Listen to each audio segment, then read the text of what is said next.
Hello, hello, hello, and welcome back to another episode of Rising Light, the podcast that talks content creation, news and other things, brings on some rising stars within the space, so we've yet to successfully do that this season. I am your host, as always, aka Intrepidus One, aka Trek, and joining me, as always, is my co-host, Enrique Kitsune, aka Kit.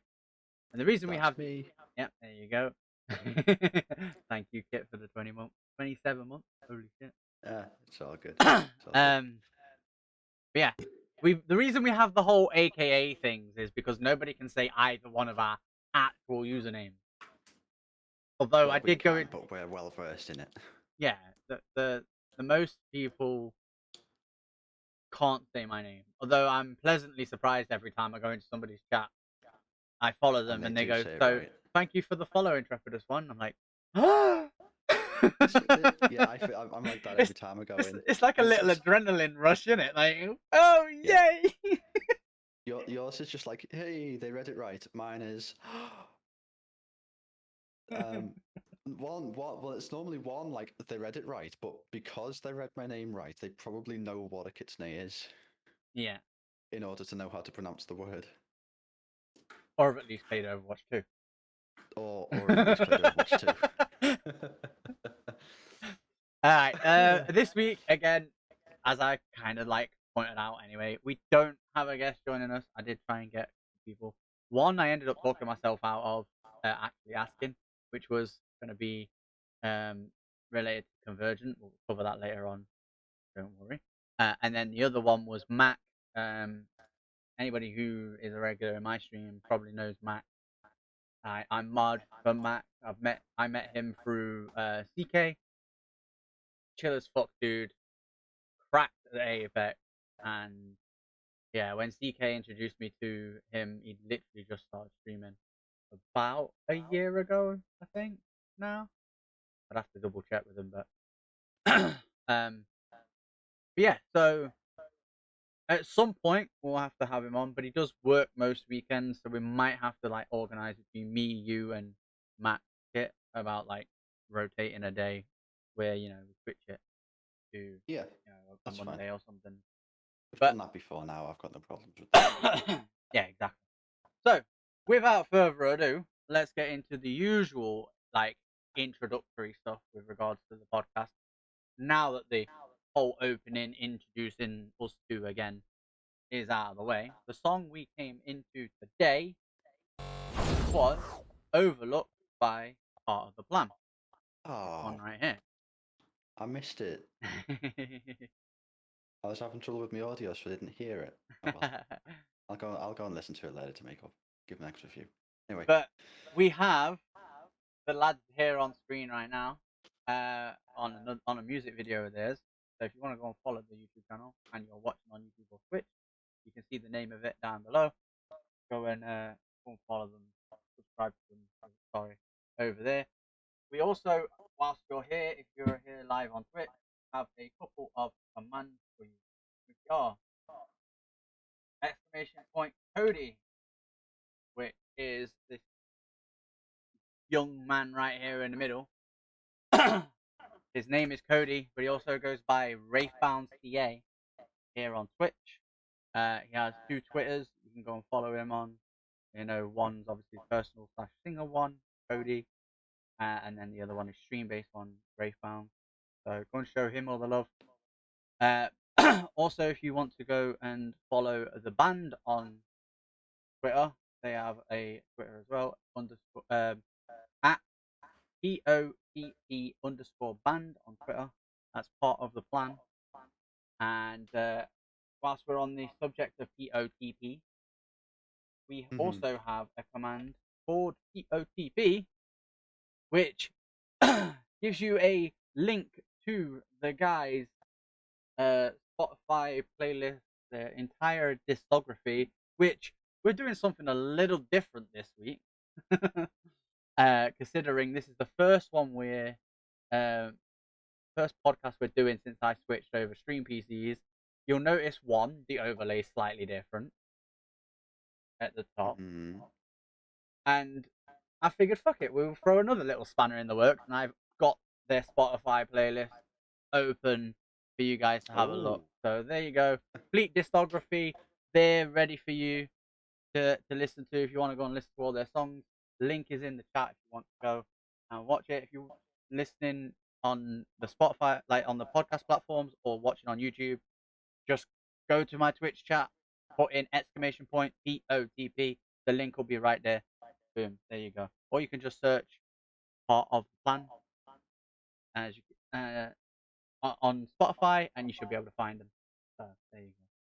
Make sure to click artist though, because there are a couple of songs that are like part of the plan or all part of the plan or whatever, and you'll end up finding a whole like. Trust me, when me finding the YouTube links, it's a bitch. But also in that command, we have a link to a clip, which was Wraith, aka Cody, and part of the plan's stance on people using their music. From when we had Wraith on the podcast back in season 1, episode 4. Oh, feels like forever ago now. It's what, like February 2021? So Something like that. nearly, It was a long time ago. yeah, Yeah. Well, not nearly that 2 years long. ago. Yeah. Long in terms of episodes, at least. Yeah.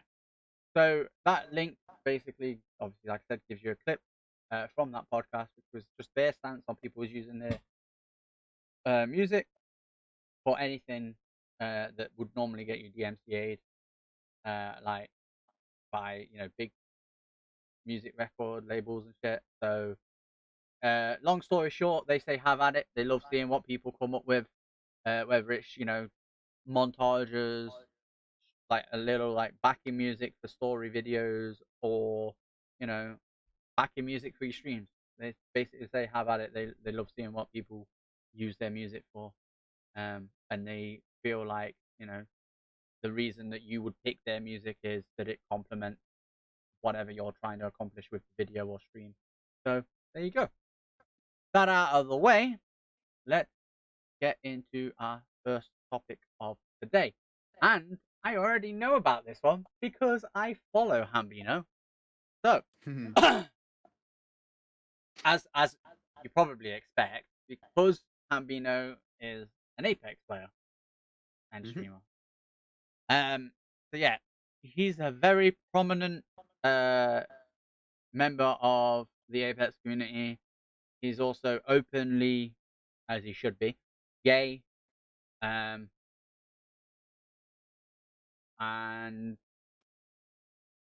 is from I haven't ever watched him personally, but from all intents and accounts, he's cracked out of his mind. Like he's in the top level. You know what I mean? He's a master slash pred. So he's gonna be good. But yeah, so he's not in the news this week for that though. He's in the news for something different, which actually So, again I saw this and thought, what? Wait, what? yep, that's what I thought. So Um, take it away, Kit. I kind of like introduced him. To where... yeah.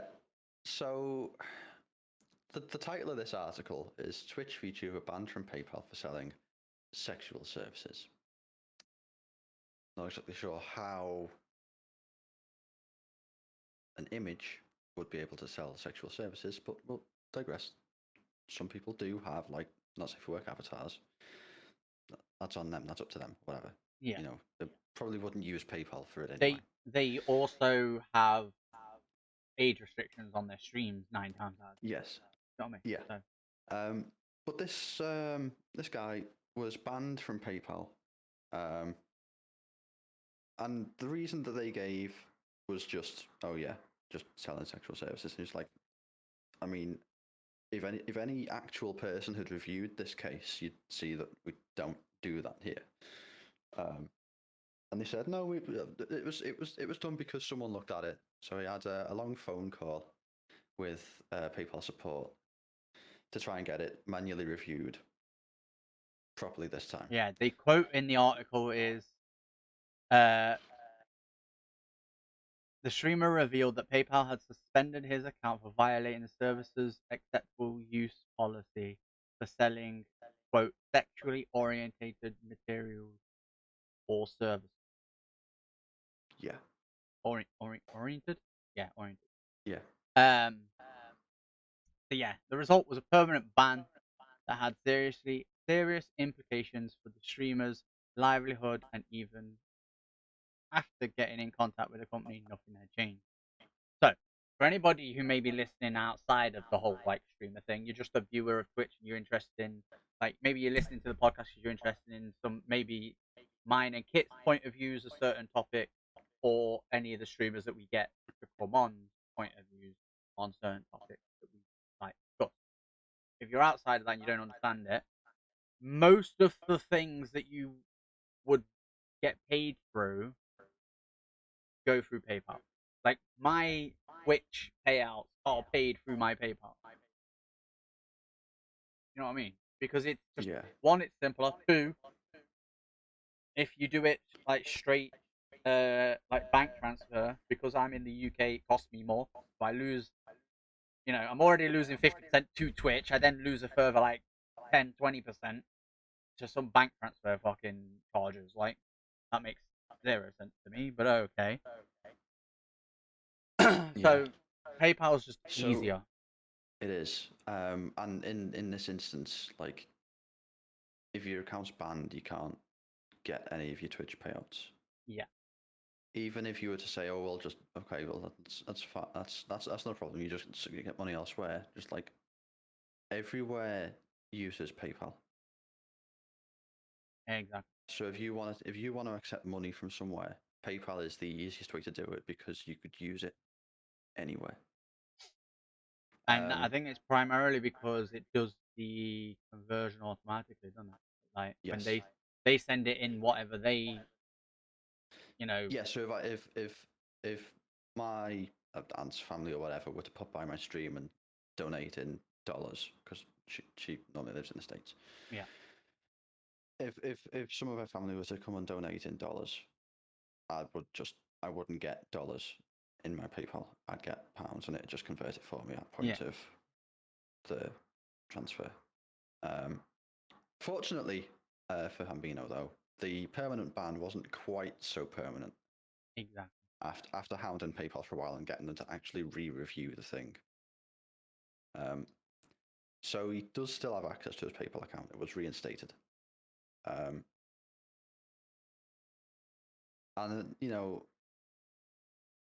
So followed up with the tweet about being on the yeah. long phone call, argued for 40 minutes, get them to reopen the case, and feeling defeated.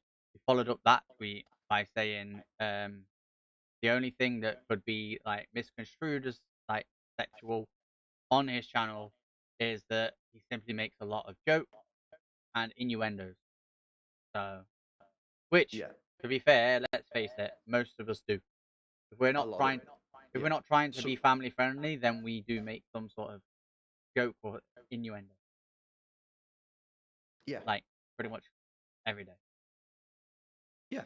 And it's just a part of like everyday sort of banter, I suppose. Yeah.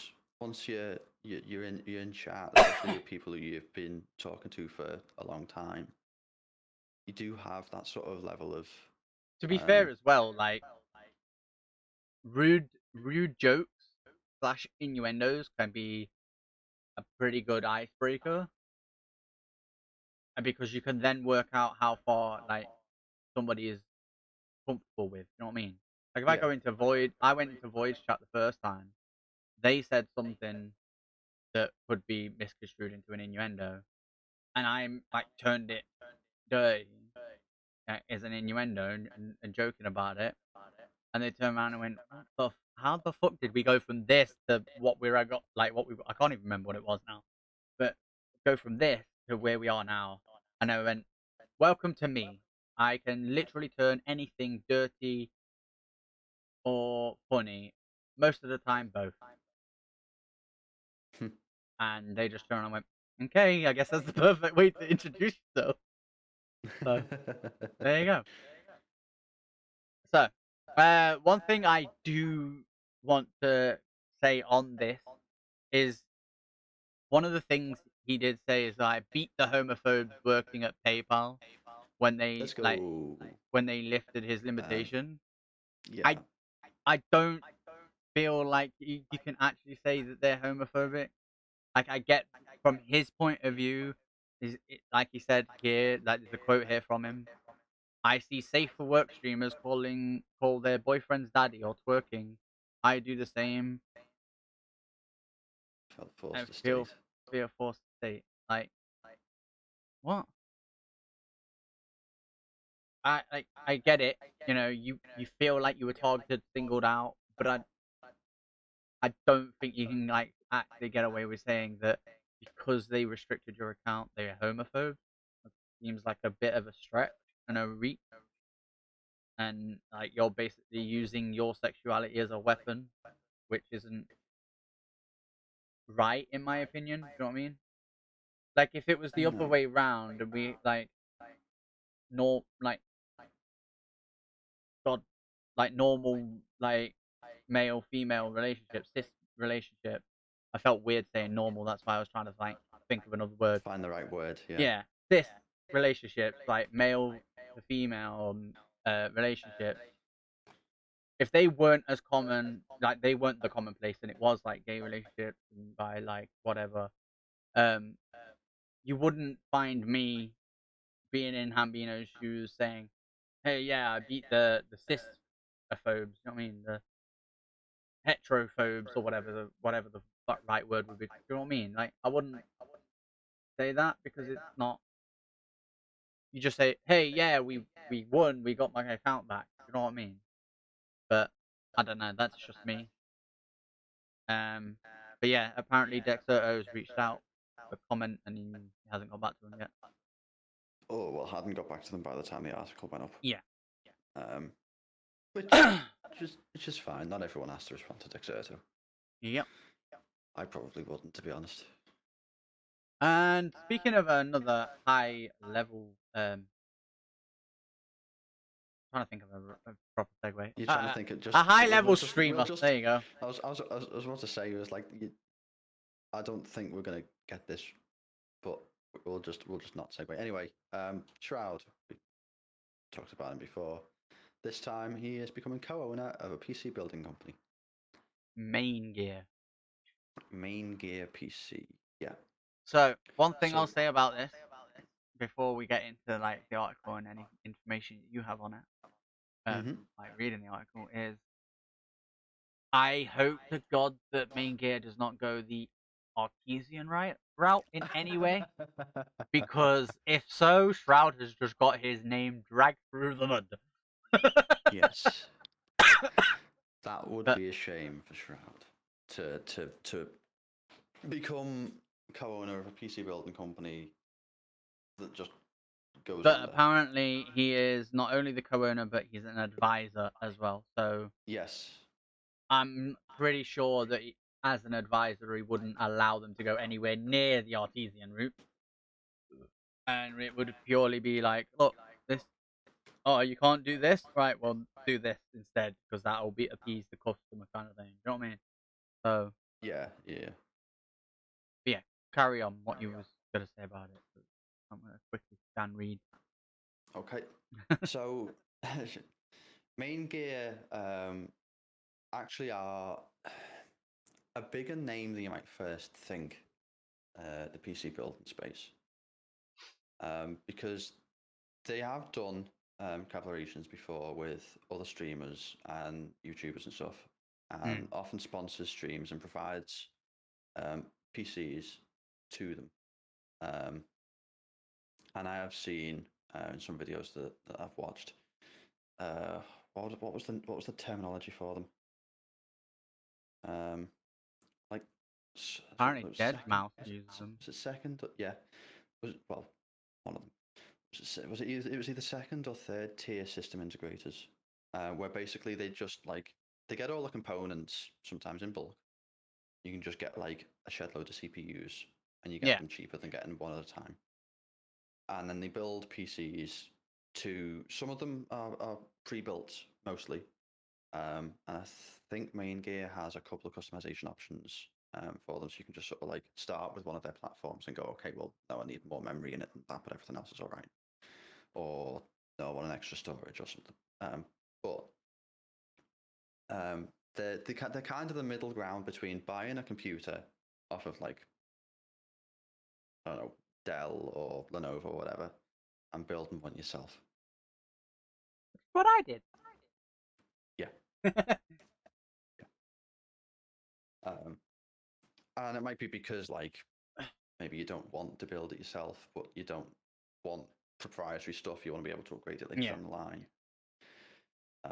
Because I'm not sure what they're like now, but when the last time I had a Dell and my best friend's Lenovo, he bought it on like a student discount thing, and it served him well. But when it came time to upgrade the CPU or the memory or whatever, the memory wasn't in the usual slot. It was like sold on the board. The motherboard wasn't in a specific in a nice form factor, so it wouldn't fit in any other cases. And the CPU wasn't socketed, so we couldn't replace that. So then he's left with basically an entire PC that doesn't do what he needs it to do. Yeah. And then has to get all the new components and replace the whole thing, which Yeah. is not So nice. one of the things that after doing mine, I said to a couple people now, as daunting as the task as it seems, it is pretty easy. Like once you actually done it, you're like, oh my god, why was I stressing? You know what I mean? Yeah. Like the reason you're stressing though is because like if I look at my PC now, like my motherboard is 150 pounds, right? My RAM is 60 quid. My CPU, Ryzen 5 5600X, is 200 quid, right? There is a lot Yeah. of money going into that. And if you break one thing, the chances are you're fucked, right? So you've lost that money, for Yeah, example. they're Right? not cheap components to replace if you break Yeah. them. So that's why in your head you're like, oh shit, I don't want to do it. Oh shit, I don't want to do it. But trust me, when I say, once you've actually done it, you're like, why the fuck was I stressing? I built mine. I turned around and went, right, have we got the money for my brother-in-law's? I want to build another one. Yeah. And they turned around and went, we ain't got the money yet. We're saving. And I was like, just buy parts individually, put them to one side, buy part. Like every time you have enough, buy a part, put it to one side. Make sure you buy the case first because you put every single part that you buy after that inside the case.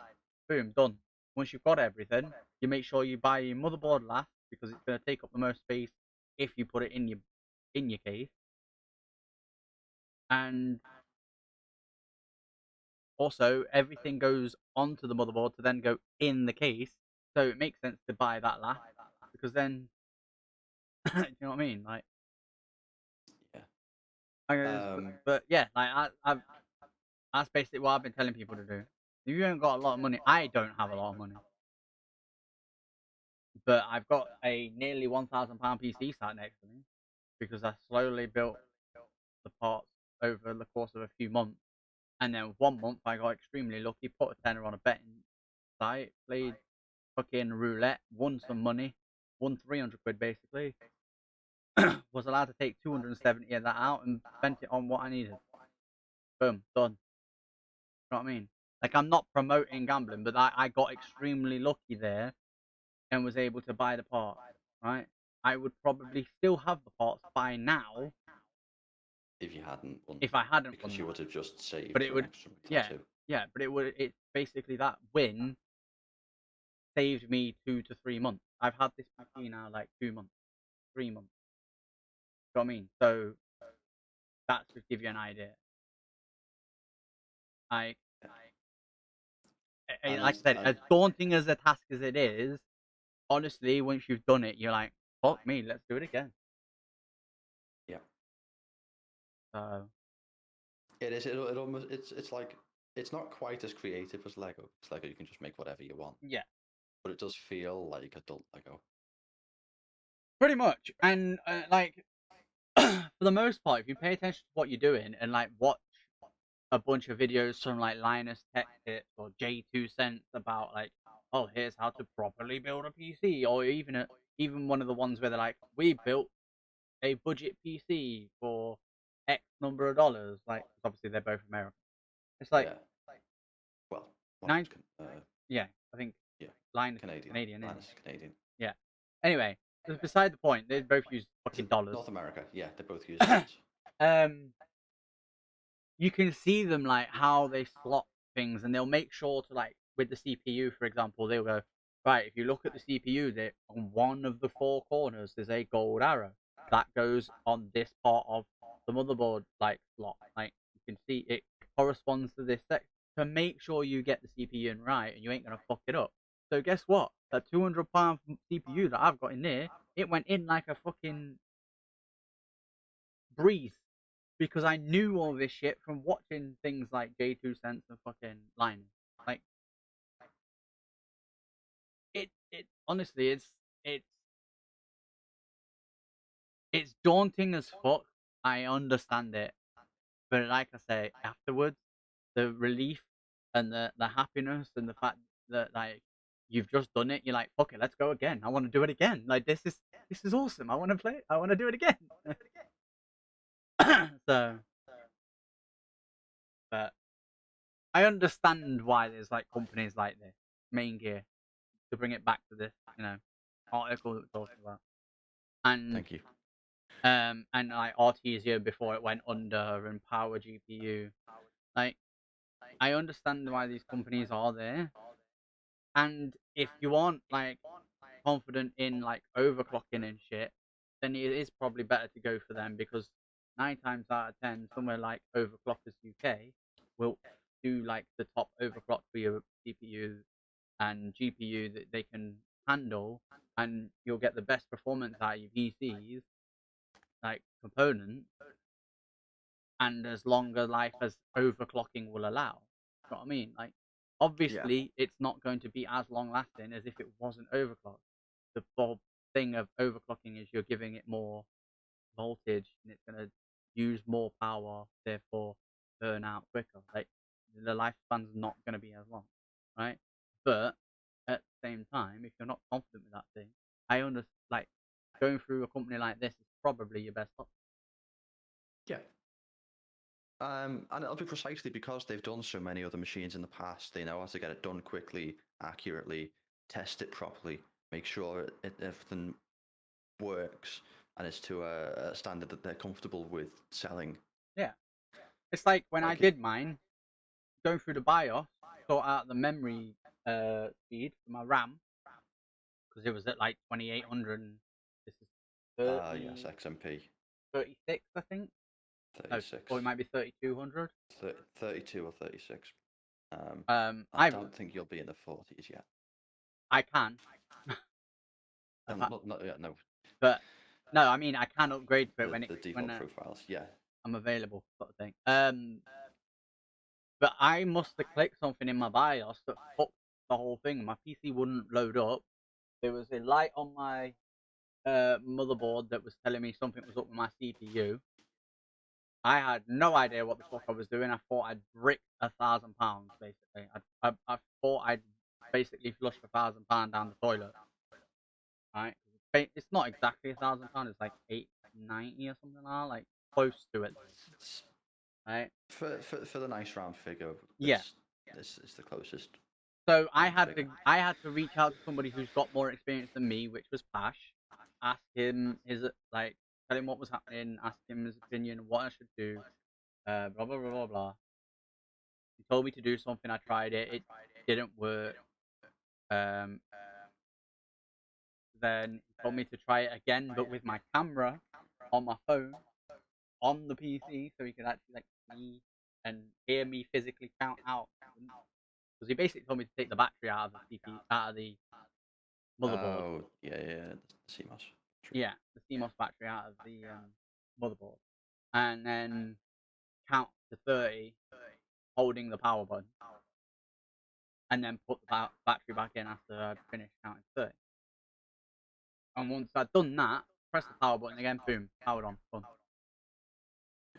Because he's got experience, like, and I understand not everybody's got something like that, but I probably could have found something on that online kind of thing, had I like looked, but I figured my best bet was to reach out to Flash because he can actually tell me in real time what to do. I mean, so, Yeah, and he might have seen, or he might have seen a situation like this before and would already know what to do, rather than you going yeah, through 3 or 4 or 5 search results to figure out what it is. exactly. But I mean, in that situation, if that was something that happened to one of these PCs, it would have just not got sent out. Or if it was something that happened like in transit, you could probably send it back, get a new one sent out. You know what I mean? Like, I don't know what their policies are, but honestly, I think more things like this are gonna happen anyway, with regards to big names in the streaming space taking high up positions in companies that like correspond to streaming slash gaming in general, like PC building. Like, you only have to look at Logan Paul and KSI, like Yeah, like Prime, a lot of people, Prime Energy a Drink. lot, Like, yeah, hello, a lot of the people at the top, um, are finding ways to diversify. diversify. Yeah, do things that net them PR coverage or income off platform. At this point, I'm pretty sure between Logan doing WWE and like Impulsive, his podcast, like he would never have to, even though he does upload it to YouTube, he wouldn't ever have to ever again. Um, he's paid basically. You know what I mean? Yeah. And he's got the money from like Prime and stuff. Like, he's making money. Is my point. Passive income, right? Hmm. Same with KSI. I think between the boxing that he's doing, the obviously a big part of that is because he's a YouTube star, and then the music. Again, part of it is his fan base, but there are obviously people that have discovered him for music because of songs that have taken to the charts pretty well. Yeah. And then between those two and Prime, I don't think he would ever have to upload another YouTube video. Plus, obviously, he's got all the projects that the Sidemen have, like Side Plus and Side XIX Vodka. Like, there's a load of companies that they, as a group, Sidemen run. Um, why they, as far as I'm aware, why they only do like one video a week for Sidemen on the Sunday. It's because Yeah. them as a group have enough money coming in from all the side projects they've spawned from that initial growth on YouTube that they don't need to make content to make money. Like, they've got passive income, and that is essentially what you want to do. Really, part of Yeah. why a lot of streamers enjoy having YouTube channels that are run by like other people. So like people like KSI has an editor, right? So he'll record a bunch of videos like all at once, and then he'll send them off to Mo, his editor. He'll edit them and upload them, basically, right? KSI is free to do whatever he needs to do for everything else. Yeah. It's run. It obviously pays his editor, and it's like passive income. You don't really have to do shit at this point. Yeah. That's the same thing with like if you're a streamer and like, let's for argument's sake say Glad, right? Glad's a very big prominent name within Destiny. Let's say he's got somebody who does the same thing as Mo, but for him on his YouTube channel. Yeah, and he pays them, I don't know, let's say 50% of what he makes on YouTube, he would pay that editor because it's like a 50-50. Yeah, they're running the thingy for it, but it's his branding and like content, they're just editing it, and they get paid a bank sort of thing, right? Then Hmm. the only work he has to do is stream, basically, because 9 times out of 10 his videos are ripped from his VOD. and even if they're not, he's not doing the editing and shit anyway, and the YouTube's just passive income. Like that is perfect world, really, when you think about it. Yeah. But to get to that stage takes a lot of time, a lot of Exactly. planning, and a lot of effort. So does our next topic. Yep. You saw where I was going with that. Then I was trying to like get it as close as I could. Yeah. So, what was his name? I know. Yeah, Dino Singeal. Uh, Dino. Yeah. I'm not even. I'm just gonna keep calling No, you Dino. Dino. Yeah. We'll just like your Trep, I'm Kit. That guy's Dino. Yeah. No, so it took him 300 and something attempts, but he finally completed a god run. What's the God Run, you might ask? Well, What's the God Run?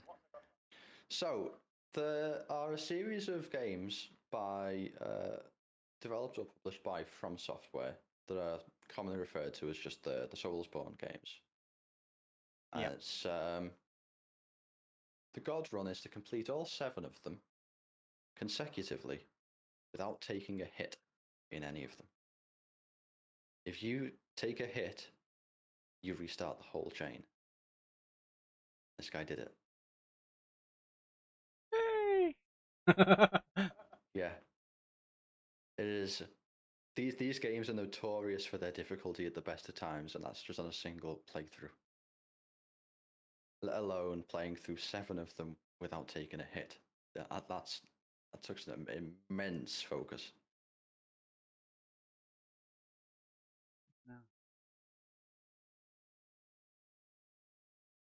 He's been doing these impossible feats for 4 years now. Mm-hmm. Yep. He had I like the way they've highlighted that one. So he had an all bosses hitless playthrough of Demon Souls remake in 2020. Wow. Some people, bro, they're just built fucking different. Yeah. Sekiro It's and Elden mad. Ring. Yeah. Right, so the games included, here you go. Dino's Hitless God Run began in July with 2019 Sekiro Shadows Die Twice. Considering this run, which included Bloodborne, Demon Souls, Elden Ring, Sekiro, Dark Souls 1, 2, and 3, is a no-hit challenge, and not one that requires you to 100% the game. You only tackled the mandatory bosses needed to roll the game's credit. This cut both the time spent playing as well as headaches that come from more difficult encounters. But while there were easy moments during his marathon run, Dino noted there's something way harder about these games than simply playing them to completion. Yeah. And doing all of them one after the other can be a bit jarring because they play differently. And not just like different mechanics, because let's face it, Dark Souls and Bloodborne might be a little bit similar, but they're vastly different to the control scheme and the mechanics that you have to focus on for Sekiro. Mm. And Elden Ring. But obviously the older games will run at 30 FPS. Yeah. If you're doing the runs on console and stuff. Whereas the newer ones will run higher than that. They'll run at 60. So if you go in, depending on the order you do them in, if you do them in like release order, it's not so bad. But if you're sort of jumping about, like the thumbnail seems to suggest that it was,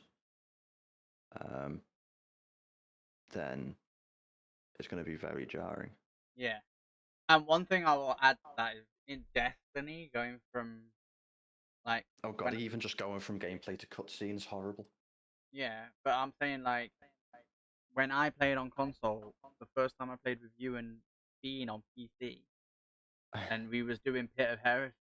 You remember? What was my comment? I can't remember exactly what you said. Oh my god, I feel so goddamn fast. Because I was so used to playing at what Destiny on consoles, old gen is like 30. Is it 30 on Xbox One? Pretty sure it is. Might have been. It Might be 60. I know they were. Might have. Was it 30 on I think it's. one I and think it's. 60 on 1X? Yeah, I think.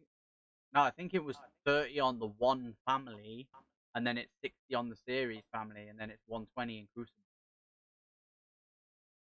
Yeah, no, they got the 120 Crucible thing on the But I'm Series family. fairly certain because they were touting that 60 FPS was a big thing when Maybe it was still at the 30 new on the gen. one family then. I'm pretty sure. Right, so I will say at this point, I am 90% sure that it's 30. If I'm wrong, I'm wrong, right? But anyway, I was then playing through GeForce Now, which yes, I had latency because GeForce Now, it's not the actual game; it's like streaming the game. Mm-hmm. But even then, I felt fast because I had like 90 FPS. So you think about it, even if it was 60, I've gone enough, like I've doubled it essentially. Like I was at 90 to 100. Like so I was almost double if it was 60. If it wasn't 60 and it was 30, I tripled it. That's why I felt so fucking fast. Yeah. But that was before we had the field of view slider as well, wasn't it? yes, So there was that on top as well. exactly. So there was just a massive difference. So that's probably more of a difference than you will have had between games in this, but still, Yeah. But still a jarring experience. but that's what I'm saying. I can attest to how different they feel. Right? Yeah. And I can tell you this as well, as somebody who has solo flawless pit, solo flawless prophecy, and when I've duoed it, I flawless it multiple times. Like, you know what I mean? Like, my teammates gone down, and I've just survived and got them back up, that kind of thing. Mm-hmm. I struggle on PC because of the extra frames. Like, because everything is hitting me in real time rather than slightly slower. Like, you know what I mean? It feels so much different. Like, honestly, the another thing, right? I was playing Apex on my old gaming PC that's now my stream PC at 60 to 80. I now comfortably sit at 144, right? Ooh. I beam. I'm telling you, I noticed the difference. It is crazy. You don't think that much. Like watching it, I'm watching people playing at fucking 200, and I'm watching people playing at 60, and I'm like, I really can't tell the difference. Then when you're actually playing it, you can feel it. Trust me. I But suppose the thing with watching people play at 200 is unless you're literally stood behind them, yeah, you're not seeing 200. True.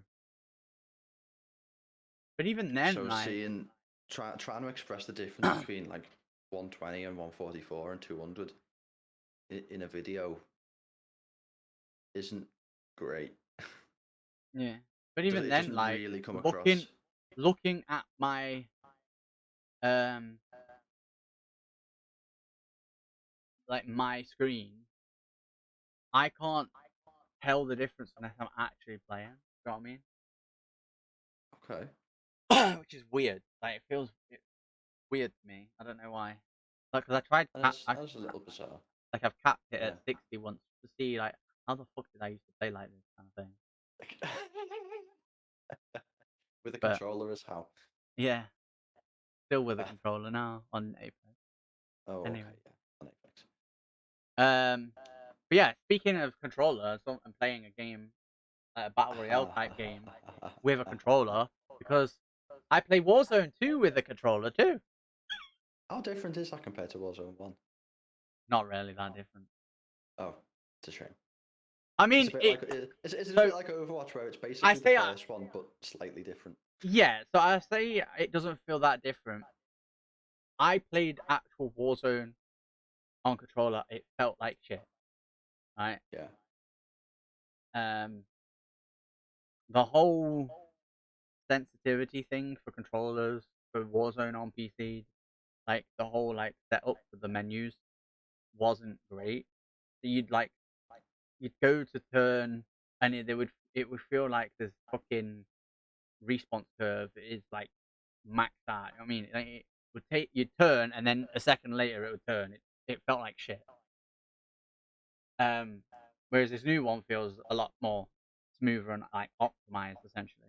And I say I've played Warzone 2. I That's played good. the DMZ mode, which is on the Yeah. same map, and it is basically um think of, the way I've seen it described, and I 100% agree with it, is casual Tarkov. So Okay. it takes the formula of Tarkov in a sense of there's a map, it's open world, it's PvPvE.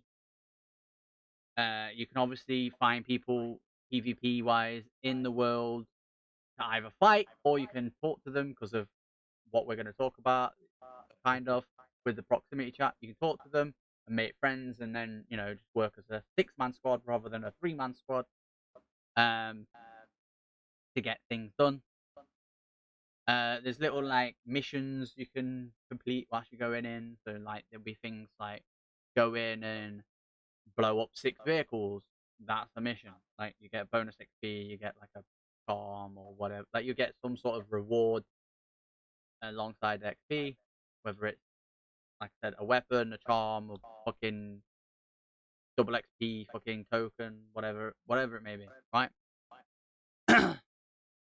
So for one, DMZ, if there's any companies like Respawn, like Epic, or any like other battle royale companies that are considering doing something similar to DMZ or like trying to take the sort of um escape from Tarkov formula essentially and recreating it for a more casual experience, making it more friendly in a sense, um, then honestly do it because I played some last night with Mac and Ben, and honestly, all I wanted to do was get on and play it again this morning, and I did for a bit, and then we got close to like 12 o'clock, 1 o'clock, and I was like, oh, I better actually do a stream today. Do I want to stream? Do I want to stream this? And then I got like all the gear that I lost last night. Well, lost the first couple of rounds this morning back, which is like, because they changed how the shield system works a lot more like Apex in the sense of um the loot system in this game. You've got like different levels of backpacks, different levels of armors, and so yeah, that's cool. But yeah, like Certainly fucking sounds it. yeah. So if any other company is gonna do it, trust me, like it will. If you can find a way of fucking making it work within the like confounds of your game, it is addictive as fucking shit, right? So obviously in the DMZ like Warzone DMZ version, it's that you're in Al Mazrah, which is the fictional like country that Modern Warfare since 2019 has been like based around, going to war Hmm. with. Um, and obviously the people that are player characters, they're called operators. So it warns you, oh, there might be other teams of operators in the area. Watch out for them. But for the most part, you're fighting the Al Qatala, the terrorist organization within the Modern Warfare universe, who run Al Mazrah. And they're obviously nicknamed them. Then soldiers are like AQ soldiers, Al Qatala. Um, throughout the whole area. Like there's different things to fucking do. It's honestly like brilliant. Some like I don't know. Fortnite technically already has it, but it's within their actual battle royale because they added bots uh and like kind of like little mission things. My son was telling me like he has to go to a certain place to do a mission to get this weapon, then like do a certain like Easter egg thing for part of the season. I don't know. I don't play Fortnite. Um, but Apex, it would work fucking brilliantly in Apex because um, inside the Titanfall universe, you have the specters, right? They're like robots that you can fight, and inside Titanfall 2, there was like the horde mode that you did where you went against the IMC soldiers and their specters. You could do Yeah. technically that, but instead of having the soldiers there, you could just have the specters, and then the legends are the equivalent to the operators in Warzone's DMZ. And you could do it on um, most of the maps in Apex. We kind of already have it in a sense on Stormpoint. There are these what are called IMC armories. You get locked up inside. Oh Complete yeah, I've seen those. you complete waves of enemies, which are the specters, and then after a certain time period and a certain amount of waves, um, it gives out a bunch of loot pills, or loot boxes, whatever you call them. Because I call them pills, my friends call them boxes, because they kind of look like little tablets, so that's why I call them pills. Mm-hmm. And then obviously you grab your loot, and then there's like a little like escape button, fucking pad in the middle. I'd So, call them pills like, as well, because if I heard boxes, I'd be thinking like one of the death boxes. yeah. So this is the right when. So you could think about it in a lore sense. Apex could kind of do it in a sense of like, oh right, well, Stormpoint's been overrun with specters because of the IMC armory. Done. But there you go.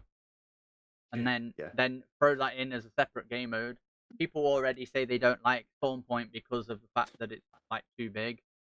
I think personally it's one of the two best ranked maps. There's a reason it's used in ALGS, for example. And Yeah.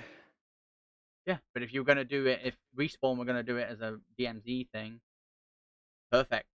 Have that map, have it overrun with specters.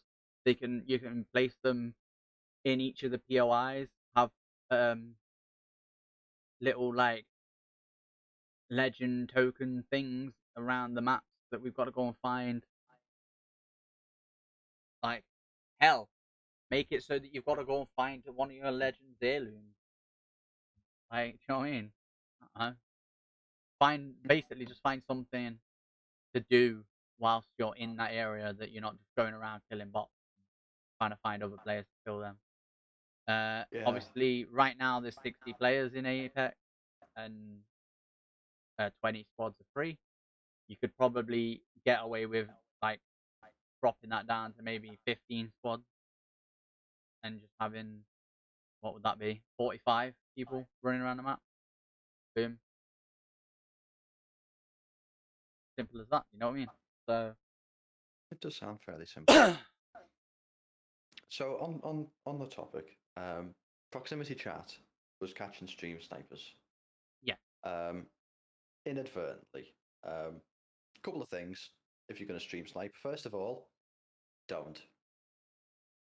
Second, 1 minute. if you are, As part of that first don't, the reason not to do it is because when you do it because you might be thinking, oh, if I go in and stream snipe Symphony, because his name's here in the fucking is article, yeah, right? Oh, I'm gonna go in and stream snipe Symphony. I kill him. All of a sudden, all of his chat's gonna know my name, and then I can go in his chat and go, "Hey Symphony, nice fight," kind of thing. Like all they do as soon as you kill them is look in the viewer list. If they see a name that's remotely similar, they ban you. Like yeah. because of the simple fact that you are stream sniper. Um, For two, like that's not how like getting your name out there works. Like getting your name out there works in the sense of you just randomly come across these people and beat them repeatedly. what I mean? Or in a sense of like, when it comes to like Apex, for example, right? What I'm doing is I'm going through um tournaments that you wouldn't see like top tier pros like Hal play in unless they're asked by, you know, certain people. Um, and I'm playing in them, and then I'm getting known to other people who are about my like level, who might know somebody else. Like, for example, Void, right? Void knows a guy called Chalky, who now knows me because of Void. Um, Long story short, I was playing on Vantage, helping like Void through Platinum on my second account, and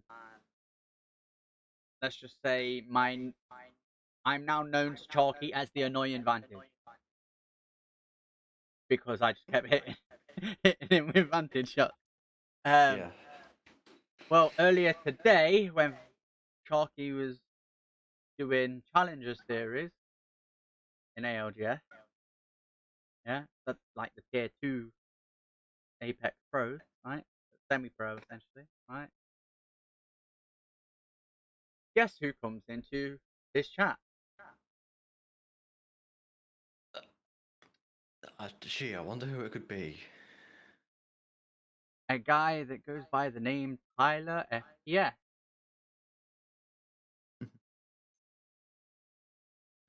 I wonder where Tyler FPS is from. Oh yeah, it's from Vex Gaming, the pro organization that, you know, Skin, who is in Civ's chat Mhm. a lot. Yeah. He is the like team manager or something. I can't remember his exact title. I'd have to look on his Twitter. But yeah, he works for Vex, and obviously he is heavily involved. He used to be a pro for Vex on Apex, so he's heavily involved in their Apex team. So now, like, not that Tyler knows who I am, but now I've got like two links that are indirectly I know these people. You know what I mean? Like, I'm that like close to them. Does that mean anything will come of it? No, but it's it's the point I'm trying to make is like make organic friendships and connections with people rather than trying to go into somebody's stream and go, oh, he's playing uh Warzone 4 quads. I'm just gonna drop into Warzone quads and hope to stream snipe him. No, like it's stupid in my opinion. Yeah. Like I will sometimes if I see someone I know who's like I've done it before, like when someone I know was playing Destiny and I'm on Destiny at the same time, and I just go, oh, I wonder if I can get in a match with them. Like not to stream snipe them, just to like Yeah, it's like just be like, hey, look who's in the game. it's like a couple days after I met But it wouldn't Void. just be like, yeah, it'd only be like you or not Ronan because he doesn't play Destiny, or Toby. That time I killed him Yeah, with the Gavos stuff in Iron Banner. Pigeon. Or Pigeon, yeah. Matched him before. But yeah, like I've matched him in trials as well. But But that yeah, time we all saw Katie in the tower. That was a fun one. yeah, that was a fun one. But yeah, so Void, for example, I just met Void through the tournament. Yeah, then a couple of days later, after hanging with them in their chat for a bit, they were needing a third for rank, and I was like, oh, I'll hop on my ult. So I hopped on my ult, played with them for a bit, and then my ult was getting close to plat. Right, so I'm like, one of the guys that one of the people we were playing with, of Void's friends, was silver. So once I get to plat, I can't play with that person anymore, right? Mm. And Void already had an alt account, so if we wanted to help them get through silver, then we could. So I'm like, shit, well, I won't be able to unless I make another account. So I made another account, right? And I've got a third account called the Apex Prep, right? Because it is literally going to be my account to just literally sit there and do fuck all except any time the second account managed to somehow make it flat like it did last split. What do you mean somehow? Come on. No, because I don't normally have enough time. Is what I'm saying. To Get to one to rank diamond and your one second to plat. account. Yeah. Normally the second account goes as far as gold, and then it's like my friends who are in plat who want to play who are diamond players who want to play in diamond Yeah. lobbies. So I play with them on the gold account so that we're not in diamond lobbies, but I'm in plat lobbies because I've already played through them obviously on my main account. Yeah. And then we get them to diamond, and then we have a couple games where I switch to my main account and we play in diamond. Like that's usually how it works. Yeah. But obviously this time I was help like I say helping, but in a sense I was just being a third person. That's helping. It's, Yeah. you know, if you got someone who you can be in comms with outside the game, at least. But this is the thing, because Um, 9 times out of 10, like, so when I said, and you know you can rely on them. yeah. So I was saying to somebody the other day, I can't remember who it was. Oh, I was helping Void through plat. They assumed that Void wasn't a plat level player.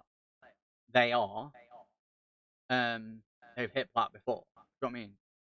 It wasn't the first time that they'd hit plat. They also assumed, oh, I'm just going into gold lobbies and like stomping on kids. No, I'm playing it as if it's a diamond lobby. Like I am discussing with the team what our best options are, and that kind of thing. You know what I mean? We're playing we're playing rotations. Like, I'm not trying to smurf and go and like drop fucking 20 bombs in ranked against bronzers. Like no, I'm trying to like learn the game more and more, whilst also my teammates who I'm playing with learn the game more and more. Because maybe Void hit flat last split. Maybe they hit diamond this split because of something they learned playing with me last split. Who knows? You know what I mean? Who knows, indeed. And it wasn't a carry; it was a help. Yeah. You were just making sure that they had the Was there knowledge that if odd they needed occasions to make a play, that their team would keep up with that play. Yeah. Was there odd occasions where I 1v3'd a team? Yes. There's a clip on my fucking channel that's literally titled "Volume Warning" because I shit on the champ squad. You hear Seth or Siren turn around and go in the clip as I'm killing the fucking final person. Oh, that's the person with 9 kills already. Meanwhile, I'm sat there with like 3, and I shit on them. Yeah. They had a Peacekeeper shotgun. I had a flatline. Assault rifle. Mm-hmm. And I won. Because they... watching it back, yeah, you can see the difference is they panicked in the 1v1 clutch to win. I didn't. Yeah. And sometimes that's just the difference between a plat player and a diamond player. Or in that case, a gold player and a diamond player. Yeah. Because they were in gold. So, I'm just gonna go back to just wrap up this topic. Yeah. What had happened? The team with the person who was stream sniping. The stream sniper was hot mic'd to his team, as you do, because it's just proximity chat. Yeah. You just talk to your team while you're all there, saying he's over there. I'm tracking his every move. Well, you're in proximity of the guy who you're tracking. I can hear you. Oh, there's a clip. I can't want to show it. Oh, but at the same time, I don't want to risk it. Yeah. Play it later after the stream. You might get a kick out of it. All right. Not sure where to go other than platform Twitch. Go. There's some things coming soon. Some are already out. Some are in the works. But there are some stuff coming up for Twitch.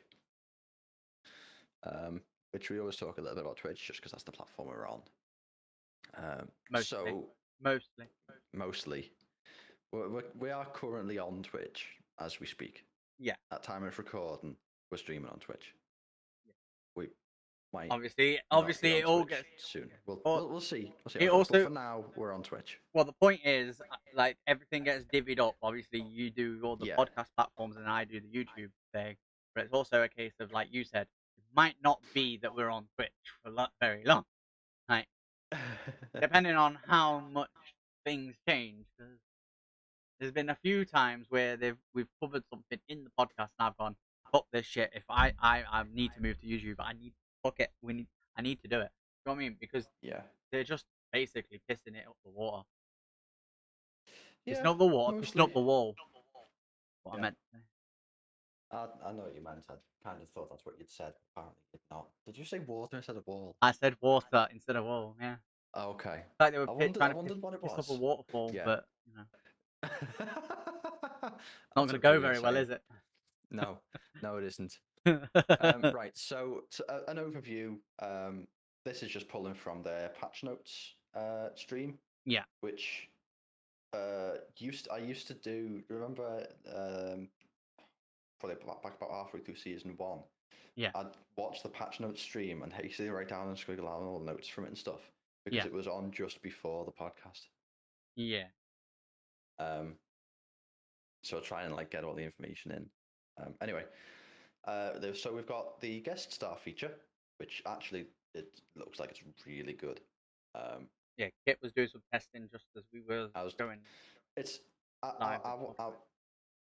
I'm looking forward to them having it work with other browsers. For now, it's only Chrome, which is a bit of a downer for me because my main browser isn't Chrome. My main browser is Firefox. To You be use fair, Chrome by the looks of things. I use Chrome, but I have tried to use Opera as well. So Yeah. you know, if there's other people that have seen, what's his name, Moist Critical, he does some of the adverts now for Opera as well, not just PewDiePie anymore. I used to use Chrome until I realized how much of a huge resource hog it was. Like, you know what I mean? What do you mean until you realise everyone knows that? Yeah. But then he's like, now I use Opera GX. Opera GX, yeah. Looking at the gaming Opera, he's just like, get rid of all your resources now. I need them for gaming. Boom. It's just like that massive VFX. It's just all the meters go crazy up, which is kind of wrong because they would go down because resources are being freed. But no, it's just more speed for game, higher number, good. No. Anyway, so guest star, pin chat could be interesting actually, especially for things that would otherwise be said often. So like if you're doing a charity stream and you're doing like you know what? donate or whatever. I think that you just is do it once, fucking have that great. pinned. Yeah. Because the amount of times I see people have to just make fucking commands for regular chatters to put in, like, oh, why are you doing this? Exclamation point, blah blah blah. You know what I mean? Yeah. Or things like if someone's running a raffle or whatever, and they're just like instead of coming up like every couple of minutes in the chat or having someone do exclamation raffle all the time, it'd just be at the top. Here's how you enter. Yeah, so that's here are the requirements to enter, you know, all that sort of notification stuff.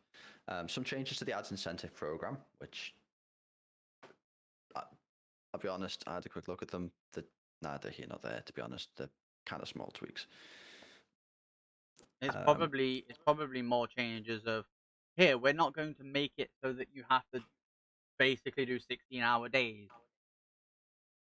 Oh, right, okay, so they're looking at reducing ad density, but it's not by a meaningful amount. Yeah. So, you know, the things that they're doing for the ad incentive program was basically run this many ads per hour, this many minutes of ads per hour to get the incentive. The numbers are just going down a bit. So for the equivalent incentive, you'll have to run like one less ad an hour. Which, considering each ad's only like 30 seconds, that's not a lot of difference. Okay. Oh, speaking of new features making their way to Twitch, talk about the collab one. Oh, the collaboration one. So that was in the previous one, but this has got a whole article dedicated to it because I like this. And okay, I'll talk through the feature, right? So this one's got a whole article to itself, and there are kind of 2 points to this actually, because the first one is what they're doing with the guest star feature.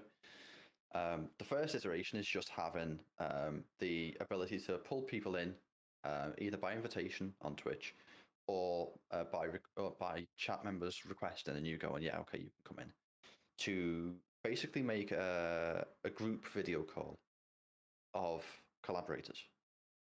And that could be used for like bringing someone in to talk on a chat show or a podcast like what we're doing now. It could be you run a game show and you pull someone in from the chat, like on a raffle or whatever. You just like pull. They send the request in. You raffle of people who've got the requests, and then that person comes on, and then you do whatever you're doing with the show. One of the things they want to do with that is, if a creator is invited, so not the ones that have requested from the chat, they would have a little panel under the stream with their channel information. It'd be like their icon and their name and stuff, and then you could follow them from that. Okay. Yeah, so that's pretty fucking cool, to be honest. Like, I've seen a Yeah. couple things on this, like putting the app in the title. Yeah, so the one that I was just getting onto, the one that's actually covered by this article. I was just mentioning how something they were doing for the guest star feature Yeah. was similar to this, in that it would have like little blocks underneath with the information of people who had been invited and were on stream. But what they're doing with this one is you could tag people in your title. Yeah. So, for example, I could put on my chat, on my stream while we're doing the podcast, I could host Trep and have my title set to Rising Lights podcast with the @Intrepidus1. Yeah. And I put then yours in my title. Yeah. As well as like whatever guests we have. As well as, yeah, so any guests we've got, we could have their tags in the title. So what happens is they come to the chat and they can see, okay, there's the usernames of the people who are part of this stream. And then they can click on it, and it'll bring up like the little panel that you get when you click on someone's name in chat. Yeah. With like their information, you can follow them and stuff from it. And it'll make it a little bit easier to find other creators based on Kind of like the shout out command. who's on. It's a bit like the shout out command, but a little more permanent. It's just always there. Yeah. Which is nice.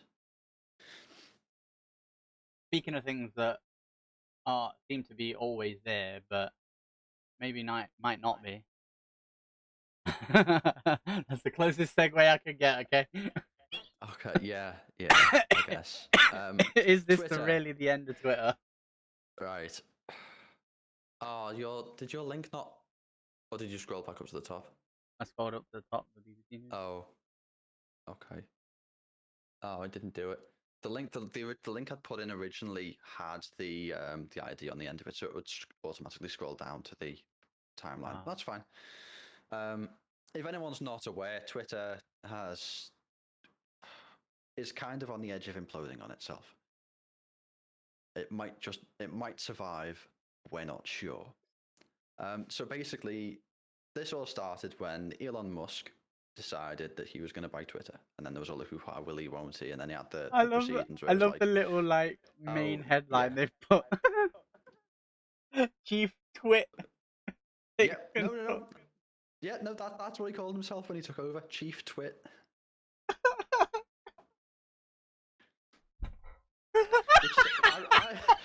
Now, I remember a story, a child's book that I read called The Twits. Yeah, I remember the Twits. They weren't nice people. Oh my god.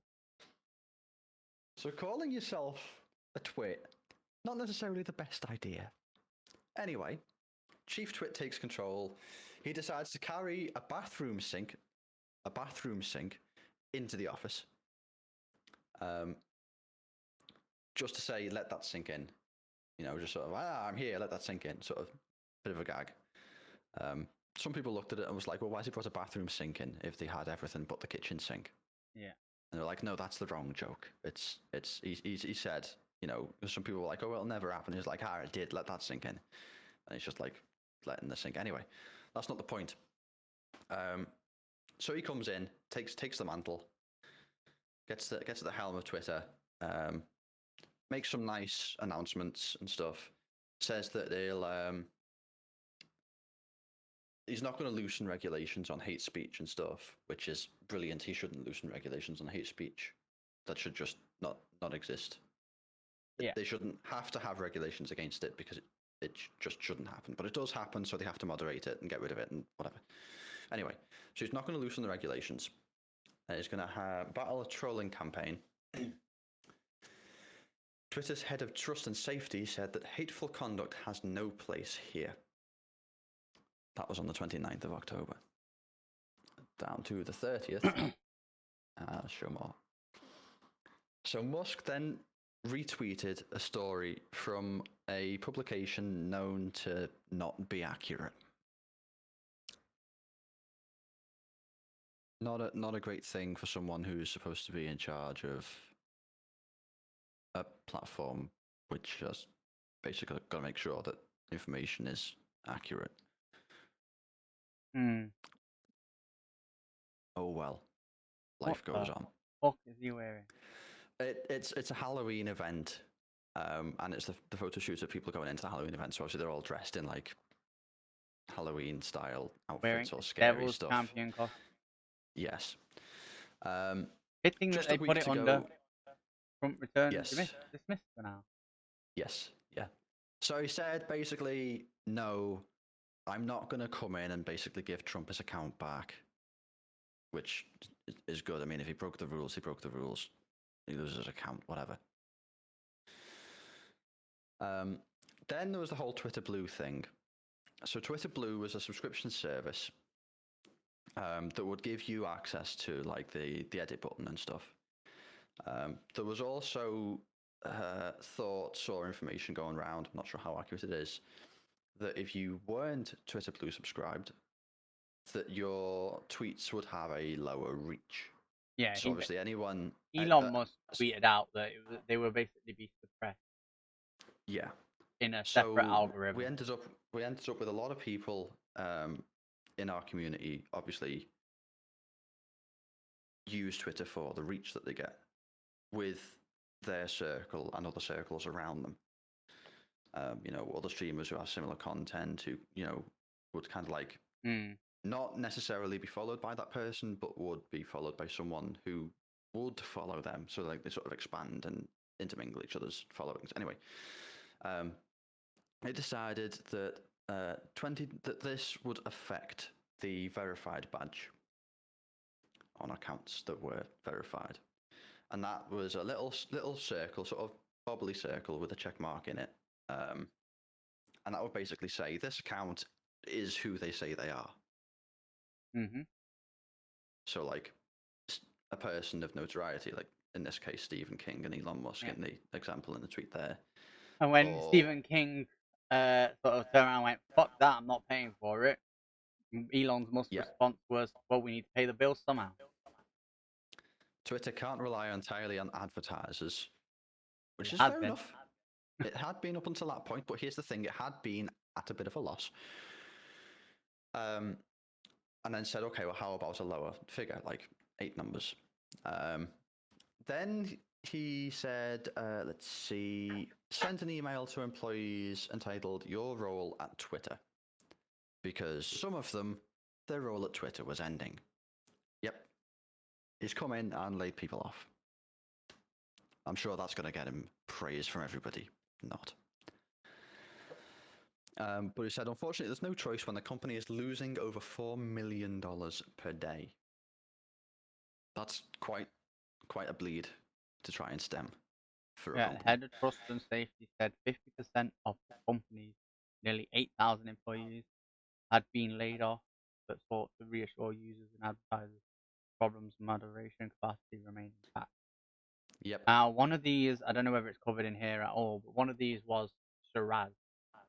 Shiraz did a lot Yes, for. I've seen a lot of them.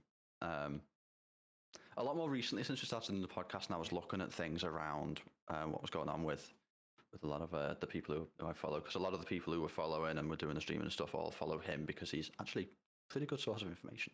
Yeah, and he was, until he was one of the members, but the Yes. head of gaming at Twitter. So he was like responsible for sort of like keeping in touch with like the gaming companies and like pro players, content creators, and basically anything that's gaming that might use Twitter for reach or advertising. He was sort of in charge of it. In fact, there was a couple of people when he got laid off who came out and said they wouldn't have got partnerships with companies they've now got partnerships with had he not introduced them. So like, Yeah. he might have I can't remember. I think Amaze might have been one of them. He introduced Amaze to Elgato, for example. I think I was one of them. I'm not 100% certain, but it was Could have been one of them. there was But a we'll couple find. there was a couple of people who came out and said things like that basically. And it's just because he was inside their communities as a viewer and follower on Twitter, and anytime they had problems, obviously they would talk to them, ask him best solutions. And then the same thing with the companies, like, so they were looking for people to boost their products, and Shiraz around went, well, I've got one guy you could check out. Boom, there you go. They check him out, they reach out to him and go, oh yeah, we'd like to offer you a partnership. Some highly recommended kind of thing. You know what I mean? So Yeah. yeah, it's kind of fucked in a sense. Apparently, he Then used to would do then it for Vine as well. Like, Yeah. So then came my favorite moment of this whole timeline. On the 6th of November and surrounding period, there was a crackdown on parody accounts. Musk had announced that Twitter accounts impersonating people without clearly being labeled a parody would be suspended. And what came of that was a massive influx of accounts with the check mark, because they could just pay $8 for it, claiming to be him. mm-hmm.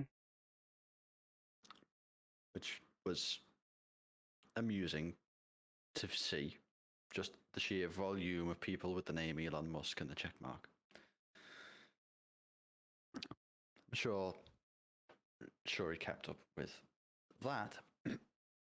And then he said in another email to Twitter staff, I like the ninth one, a fake George Bush account. yes. Tweeting, I miss killing Iraqis. What? Mm-hmm. So this caused a massive influx of people making fake accounts of everybody and anybody. Yeah. Just because suddenly they could, and they'd have they'd have the check mark. I mean, you've got the money to do it. Why would you not?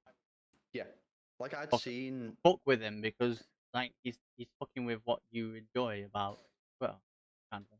Yeah, like I'd seen one. It might have been the same account. It might have been another account that was posed as George Bush, right? And it said something along the lines of Elon doesn't realize that the $8 cost is not gonna stop people. All it's gonna do is mean that people can just pay $8 to make an account to do this. And then it's like, you can like chain your tweets and stuff. Yeah. They then follow that up and said that, which is what I'd say if I was anything other than America's greatest president.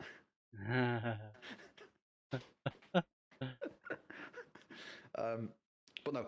So then, as well as laying a load of people off, some people left.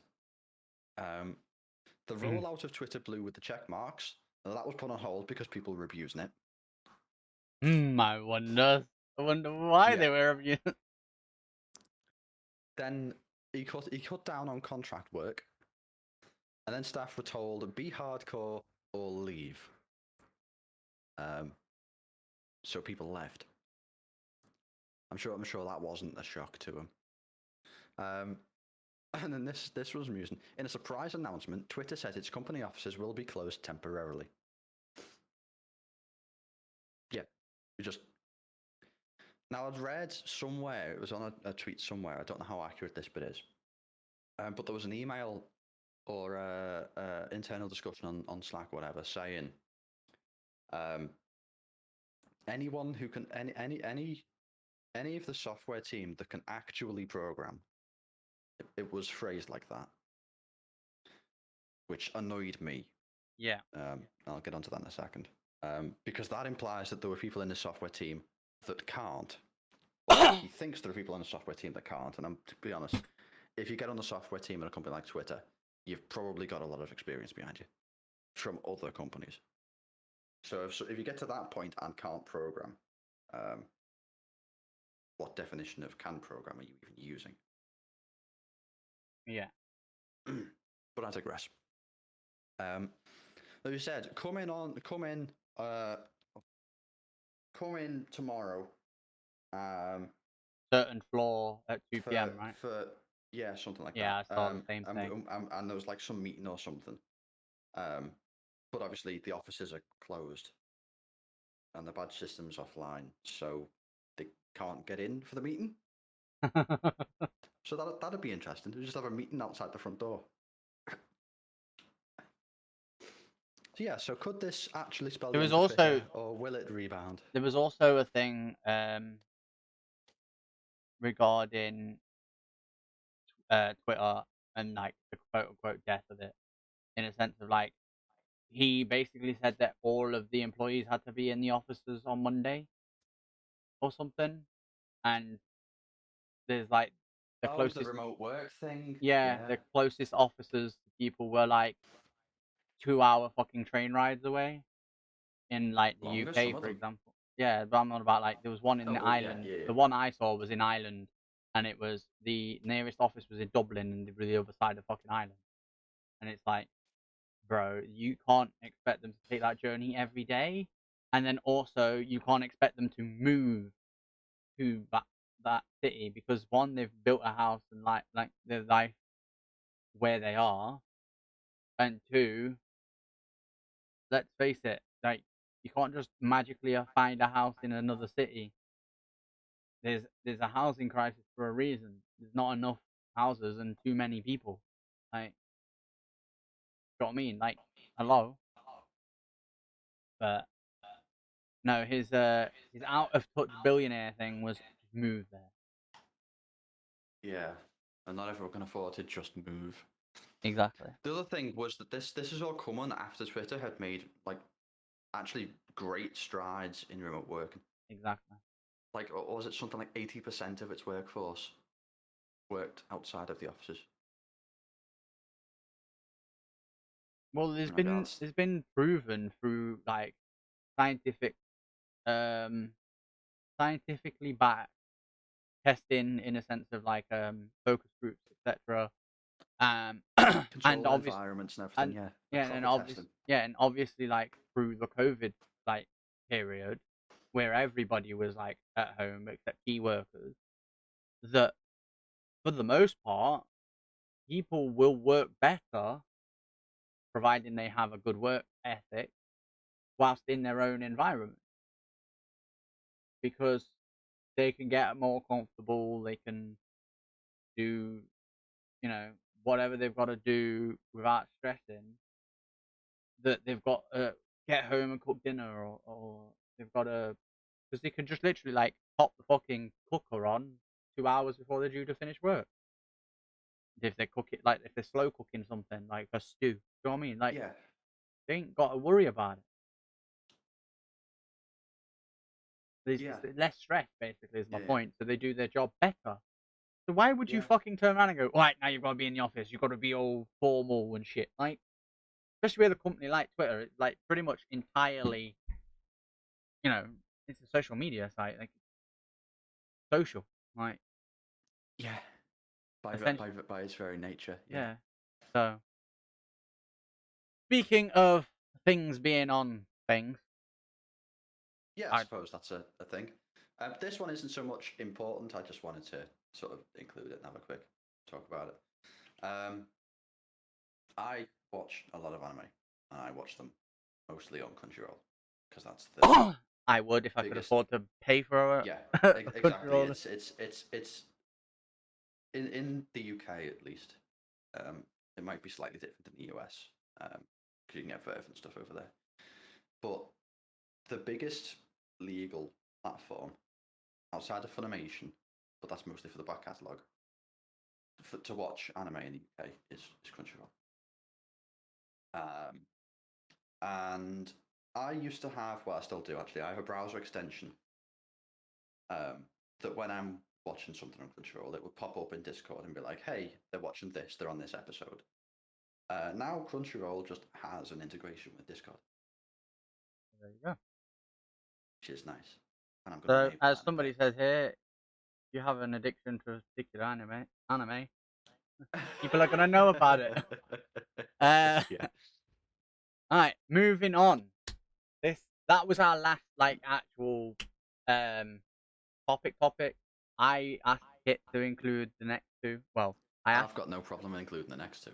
I asked Kit yeah. to include the next one, and then I added the last one forcibly. Well, the But thing is, you'd but asked it me to makes include sense. another one that was like this one. Yeah. But when we were doing the episode last week, but we didn't because I had the wrong week. So, firstly, my tweet earlier this month regarding Synapse. So for anybody who didn't know, back in Call of Duty Ghost, before Call of Duty Ghost, I ran a clan called Nightmare Gaming Team. And then we changed it to Nightmare Gaming Core, I think it was, because we kept getting mixed up with Next Gen Tactics whenever somebody was like searching for NGT. And obviously, Next Gen Tactics was a whole lot fucking bigger than we were back then. So it's like, yeah, and anybody who's looking for us to see that, they go, "Oh, we'll just watch them instead," kind of thing. So yeah, we're like, fuck it, we'll change the name. Then there was this whole big thing. You can go. I think the fucking website might still be on the. In fact, let me open it in another link so you can see. Yeah, the Weebly's there. I haven't changed it in fucking forever. But the whole like story of why it got changed to Hindsight from to Synapse from Nightmare is on the Weebly. If you want to go and check that out, just look for We Are Synaptic on Twitter, and then the Weebly is like the website link on Twitter there. But yeah, so I basically tweeted out saying, look, I'm thinking about bringing back Synapse as like a content / competitive team, like org type thing, right? Because I want to find my place within such a establishment to like promote things. Like one of the things that I've kind of been passively doing, but I'm not part of it. I'm just friends with a bunch of people who are, is Enhanced Aim, the guys who ran the previous tournament that I took part in, the charity light tournament. They were responsible for that. They didn't run it per se. They were like the organizers of it. The people who run it was Convergent, which again we'll get onto that in a bit. My problem with bringing this back is and has always been, or like approaching a group or team to potentially like represent them, is my personal lack of self confidence and belief in myself. Like, yeah, a lot of the time I'll say, yeah, I can do this, or yes, I can do that. Like, yes, I can hit diamond, and then I've hit diamond in Apex, right? Yes, I think I could hit masters, and then I've not actually done it yet, but I've had people who have done it tell me, oh yeah, you could actually do it because you're good at it. And then it's like, oh, okay, so you know what I mean? And then I'll say, look, I can make this podcast, and me and Kit have done it, like kind of thing. Do you know what I mean? But at the same time, always in the back of my mind due to past experiences in life that I won't go into. There's that little voice that's like, "You ain't gonna do it. You ain't gonna do it. You ain't gonna do it. You can't do it. Like, it's impossible. You're like, essentially, you're too shit." You know what I mean? Like, that's what the little voice is saying. And it's like, long story short, it stems from something that ended up basically leading to me having depression years back. Um, and I'm literally saying it now primarily because it's the easiest way to explain it. um, so like while I personally believe in my goals in everything I do, I believe that at some point in the future I will get lucky through the hard work that I put in with my streams, and the connections I build with other people, that I will at some point in the future, whether it takes 5 years, 10 years, 15 years, I'll be in that top echelon where people that are in my position that I'm in now will look at me and go, if I got raided by him, I'd be fucking sorted, kind of thing. And I would use that platform to, you know, bring those people up. The rising tides raise all ships, as we always discuss on this podcast. But yeah, that actually gets in the way of me asking people to like join teams or like filling out affiliateship, sponsorship, partnerships application. Like you can ask Kit when me and him both filled out our affiliateship stuff for CD keys. I almost didn't do it. It was Fiend that told me do it, do it, do it. And then when I was like, yeah, I should really, and then Kit basically backed Fiend up and went, yeah, you should, because you either get Yeah. it or you don't. And then obviously we got it, both of us. Yep. I would have been surprised if you got it and if you hadn't got it and I did, and then I was fairly confident that I was going to get it, so there's no way you weren't going to get it. Yeah. So yeah, the thing is, if I was to bring back Synaptic as like a comp team, content team, I wouldn't be like doing, at least for the first however long, be doing any sort of like contract, right? Like it would be a case of like Kit, if you wanted to be change your name to SG Kit or Synaptic Kit, whatever, like whatever. You know what I mean? Like Yeah. that kind of thing. If you wanted to represent it, you represent it, kind of thing. And then the more of like if the comp team, for example, went through, it would just be okay. We're an org. We're not going to pay you. Whatever you make through the fucking tournaments, you make, and you're just basically our vessel to get the name out there.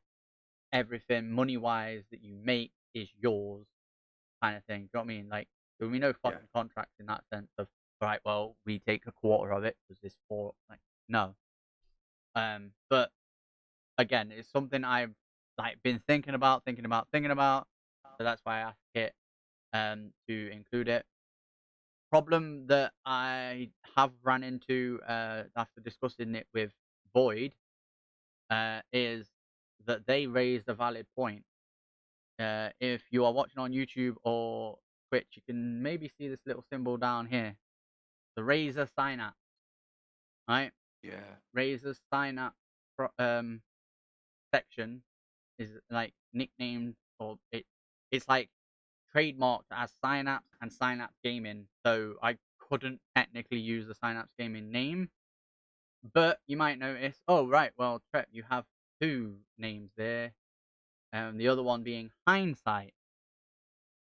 Now Hindsight came from when I used to play a lot of Ark. Me and my friend, like basically my brother at this point, that I met through that, played the game with for basically 3 years. John, North Carolina, by the way. I think met this guy through Ark, and we're practically brothers, and we live like halfway across the world from each other. Who says fucking gaming isn't social? But yeah, we basically started essentially an org, but it was a tribe within Ark called Hindsight Gaming. That's what all the tribes were called on all the different Arks that we were playing on, like all the different servers, different maps. And the idea behind that was that we were going to attach a trading post to it so that it was recognizable. People knew, right, oh, I'm going to the Hindsight trading post. Okay, you know it's going to be fair and just, and you're not going to get fucking charged out of the arse for a Gigasaurus, like Giga Egg.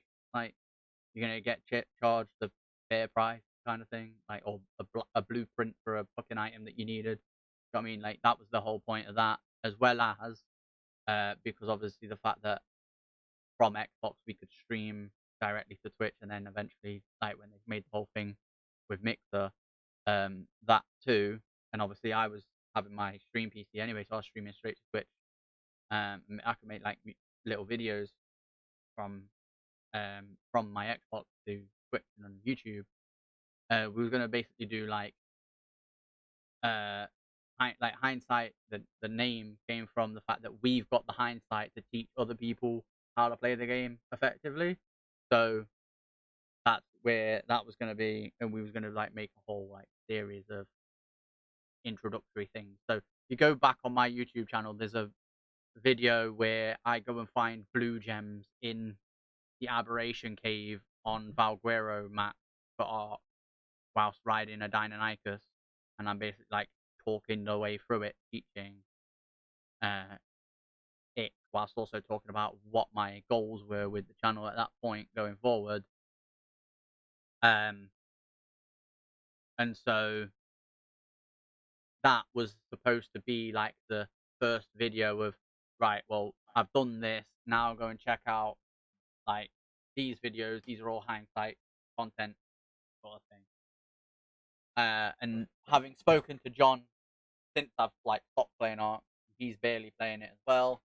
Because like I said, we're practically brothers. We got each other on fucking Facebook. We voice and video call each other on Facebook, like once, twice a month, kind of thing. So, like I said, talking to him about it, I was like, yo, if it comes to a point, have you got a problem with me using the hindsight name at all? He's like, no, it's as much mine as much yours as it is mine. So how about it? I'm not going to use it. So I was like, well, cool then. But then it got obviously got added to the whole Synapse and Hindsight Gaming Twitter. But the at is still We Are Synapse. I didn't want to change it without changing the graphics on the actual Twitter itself. So I've been basically asking, so that how I got into the discussion with Void was Hindsight or Synapse. So part of the reason why I wanted to include it in the podcast was kind of like a talking point in the comment of the YouTube video. If you or if you can leave any sort of like comment rating thing on the podcast platforms.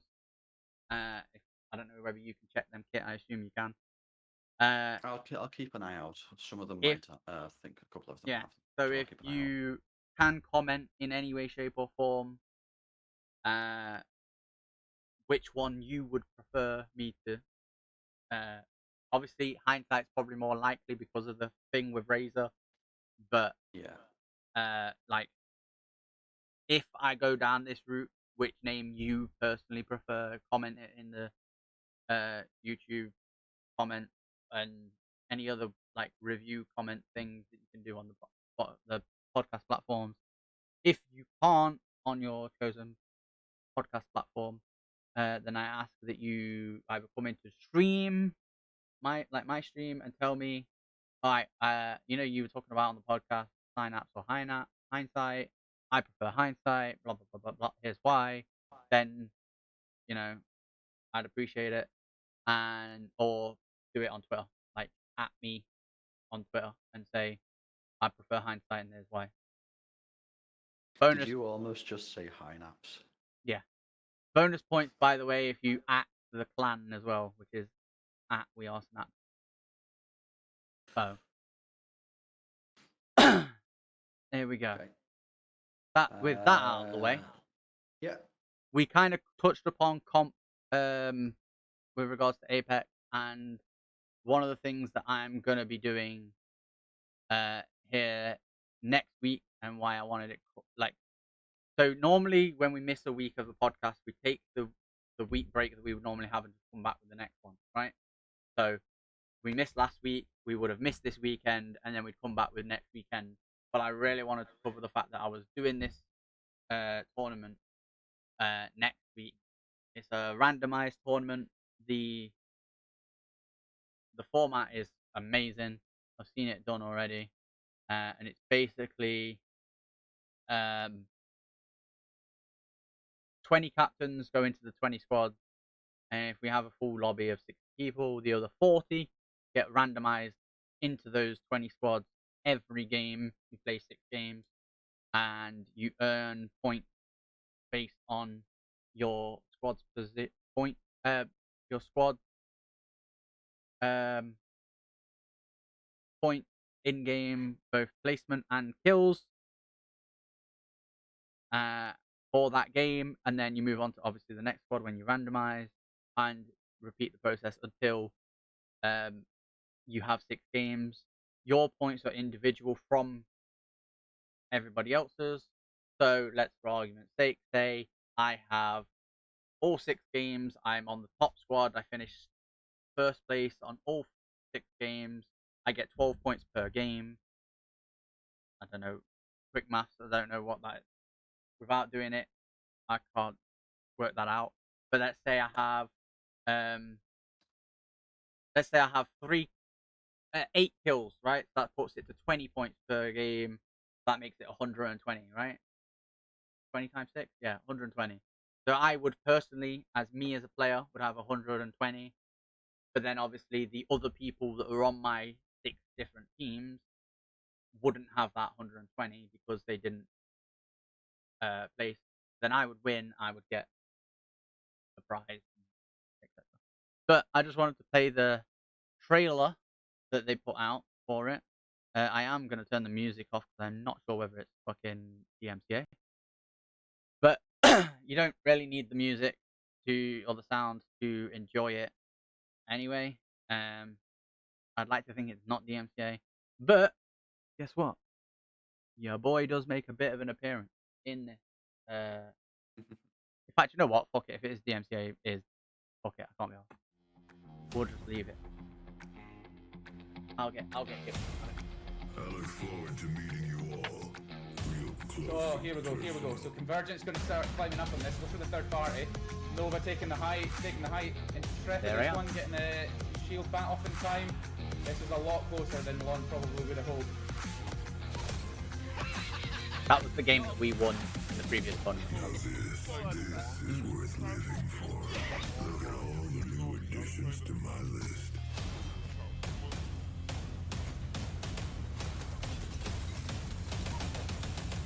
This is the last face you'll ever see.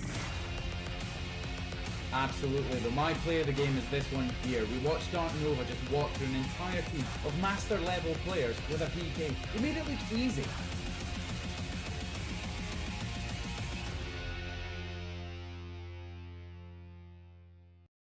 So yeah, there you have it. The randomized tournament. It will be 25th of November at 7 p.m. UK time. So that's 2 p.m. Eastern if you want to watch. I will probably be streaming it here on my channel, and Convergent will definitely be streaming it, like casting it, over on their channel, which is just Convergent Live, all one word. So if you want to go and check them out, there you go. And yeah, I hope you will join us and wish me luck, because there's some very talented players playing in this, in a sense of I know at least 2 of them played in Challengers series for ALGS a day. And I know them from, well, I Nice. know one of them from Twitter. Is called Nezadina. And they just took on the coach, Lightstar Joe, who is the person who got melee nerf in Apex.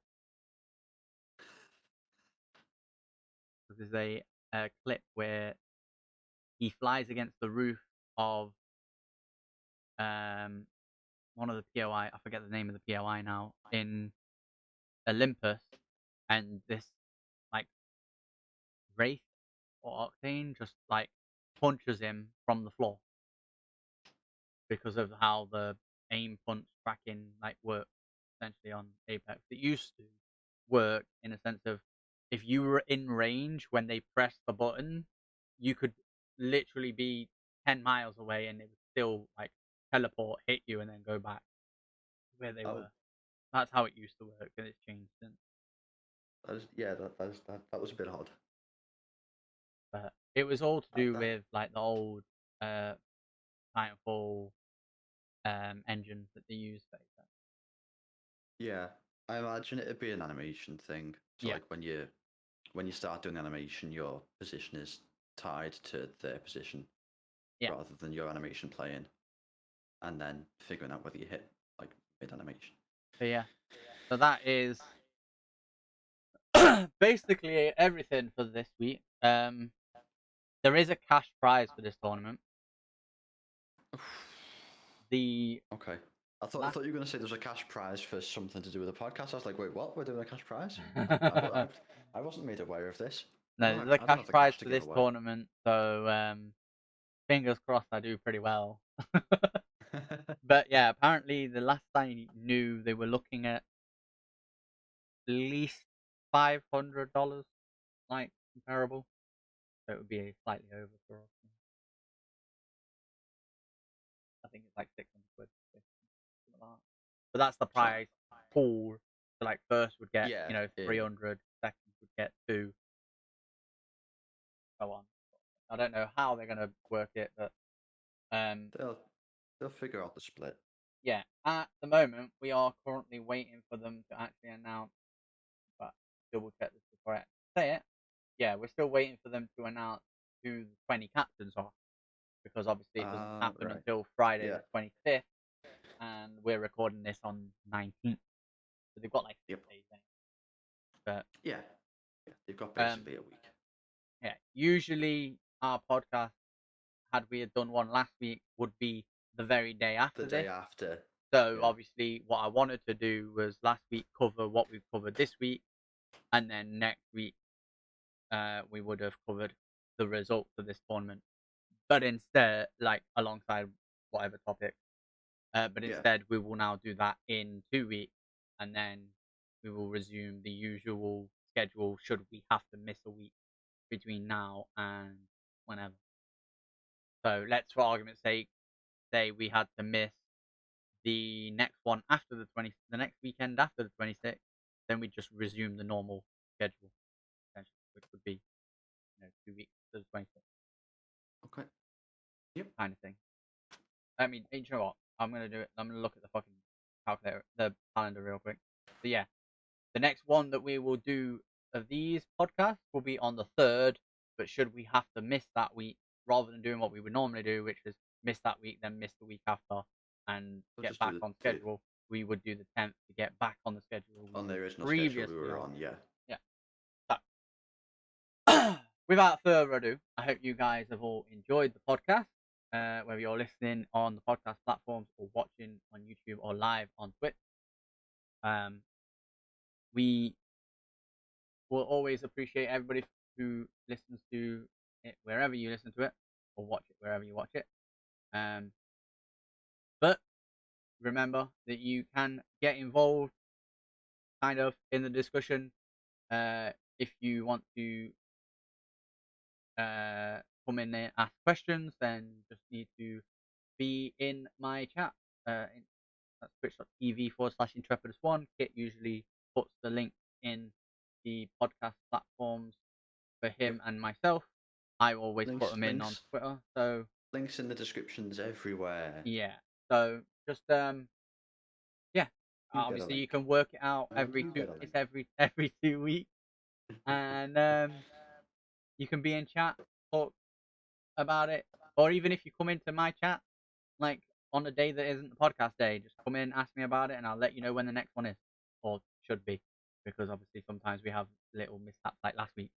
But we'll we'll leave you there. Again, we hope you've enjoyed it.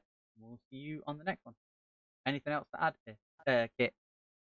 Did you just call me the wrong? God damn it! Even when you know how to pronounce my name, people still get it wrong. No, I was just gonna say if you want to catch us anytime we're not doing the podcast, obviously Trevor's his Twitch channel is here. We've got a twitch.tv/intrepidus1, and you can find me at enrage37.live. There you go. So, without further ado, that's us done. And we'll see you on the next one. Peace.